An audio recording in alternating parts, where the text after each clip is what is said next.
Masalah yang diperdebatkan ini sangat dalam, terjalin dengan masa lalu kolonial Indonesia. Di bawah pemerintahan Belanda, diberlakukan sosial yang kaku. Sistem ini yang dikenal sebagai pemerintahan Hindia Belanda, membagi masyarakat menjadi 3 kelompok yang berbeda. Di puncaknya berdiri orang Eropa memegang kekuasaan dan hak istimewa. Di bawah mereka ada penduduk asli atau pribumi, penduduk asli Nusantara. Diturunkan ke anak tangga terendah adalah orang timur asing, sebuah kategori yang terutama mencakup keturunan Tionghoa. Pemisahan ini meluas ke banyak aspek kehidupan, termasuk tempat tinggal orang dan, yang terpenting, memiliki tanah.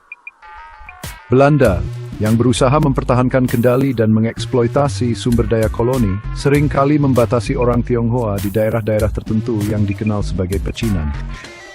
Ini biasanya merupakan daerah kantong perkotaan yang membatasi pergerakan dan kegiatan ekonomi mereka. Lebih lanjut, pemerintah kolonial memberlakukan pembatasan kepemilikan tanah bagi orang Tionghoa di luar zona yang ditentukan ini. Kebijakan ini berfungsi untuk membuat komunitas Tionghoa terpinggirkan secara ekonomi dan spasial, mencegah mereka memperoleh tanah di daerah yang lebih makmur. Benih-benih perpecahan dan ketidaksetaraan ditaburkan, memberikan bayangan panjang atas masa depan Indonesia. Tahun 1945 menandai titik balik bagi Indonesia. Bendera merah putih kemerdekaan dikibarkan, menandakan berakhirnya penjajahan selama berabad-abad. Bangsa ini memulai babak baru, ingin sekali menempa takdirnya sendiri.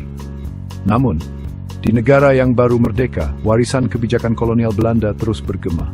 Sultan Hamengkubuwono II, penguasa Kesultanan Yogyakarta yang dihormati, mengeluarkan dekret. Dekret ini melarang orang-orang keturunan Tionghoa memiliki tanah dengan status hak milik, yang dikenal sebagai hak milik, di dalam batas-batas kesultanan. Motif dibalik keputusan sultan itu kompleks dan beragam. Ada keinginan untuk melindungi apa yang dianggap sebagai hak tanah asli, memastikan bahwa penduduk asli mempertahankan kendali atas tanah leluhur mereka.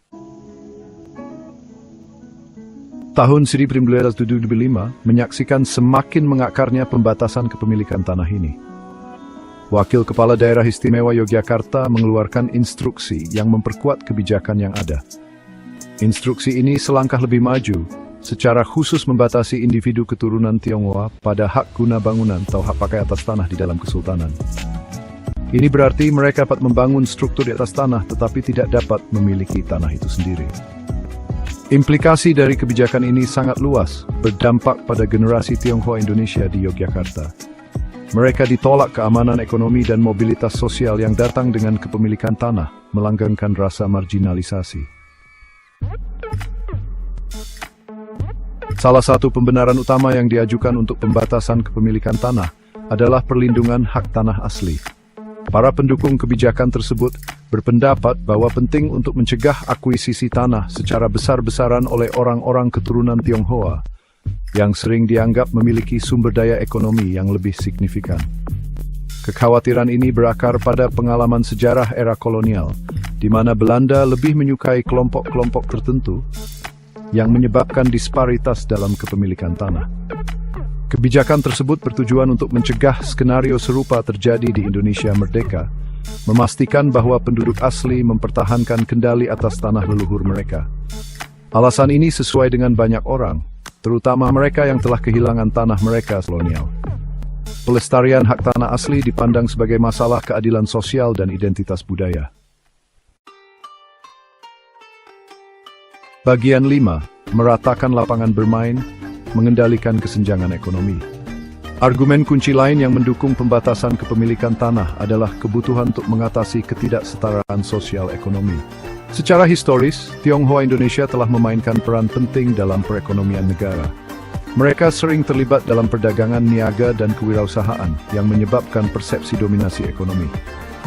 Pembatasan kepemilikan tanah dipandang sebagai sarana untuk meratakan lapangan bermain, mencegah konsentrasi kekayaan di tangan kelompok tertentu. Dengan membatasi kemampuan orang Tionghoa Indonesia untuk memperoleh tanah, kebijakan tersebut bertujuan untuk menciptakan peluang yang lebih adil bagi penduduk asli. Diyakini bahwa ini akan mendorong paritas ekonomi yang lebih besar dan mencegah kerusuhan sosial yang berasal dari kesenjangan kekayaan. Bagian 6. Sebuah kerajaan yang terpisah. melestarikan identitas Yogyakarta. Kesultanan Yogyakarta menempati posisi unik di Indonesia. Ini diberikan status khusus sebagai daerah dengan tingkat otonomi yang tinggi. Status khusus ini terkait erat dengan sejarah, budaya, dan tradisi kesultanan. Pembatasan kepemilikan tanah juga dipandang sebagai sarana untuk melestarikan identitas Yogyakarta yang berbeda. Para pendukung berpendapat bahwa itu membantu mempertahankan struktur sosial dan lanskap budaya daerah. Mereka percaya bahwa membatasi kepemilikan tanah bagi mereka yang memiliki ikatan kuat dengan Jakarta akan mencegah erosi karakter uniknya. Argumen ini sesuai dengan banyak orang yang memandang pembatasan tersebut sebagai cara untuk melindungi warisan dan otonomi kesultanan. Bagian 7, suara-suara perbedaan pendapat, tantangan, dan kontroversi hukum. Pembatasan kepemilikan tanah di Yogyakarta tidak berjalan tanpa tantangan. Selama bertahun-tahun, kebijakan ini menghadapi kritik yang semakin meningkat, terutama di era pasca reformasi, di mana terdapat penekanan yang lebih besar pada hak asasi manusia dan kesetaraan di depan hukum. Kritikus berpendapat bahwa kebijakan tersebut secara inheren diskriminatif, melanggar hak-hak dasar warga negara etnis mereka. Mereka menunjukkan bahwa itu bertentangan dengan prinsip-prinsip kesetaraan yang diabadikan dalam Konstitusi Indonesia. Tantangan hukum telah diajukan, berusaha untuk membatalkan atau mengubah peraturan tersebut. Bagian 8, mencari keadilan, pertempuran di pengadilan. Perdebatan tentang pembatasan kepemilikan tanah di Yogyakarta telah mencapai ruang sidang. Beberapa tuntutan hukum profil tinggi telah diajukan, membawa masalah ini ke garis depan perhatian nasional. Satu kasus penting melibatkan Handoko, seorang pengacara Tionghoa Indonesia, yang menentang larangan tersebut di pengadilan.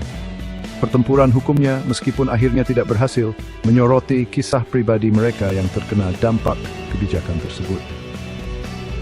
Kasus penting lainnya diajukan oleh Felix Juanardo Winata yang mengajukan gugatan konstitusional tersebut dengan alasan bahwa itu melanggar hak-hak dasar yang dijamin oleh Konstitusi Indonesia. Bagian 9, perjuangan yang berkelanjutan. Hingga tahun 2025, pembatasan kepemilikan tanah di Yogyakarta tetap menjadi isu yang diperdebatkan. Sementara tantangan hukum tidak berhasil dalam membatalkan kebijakan tersebut, perdebatan terus berlanjut.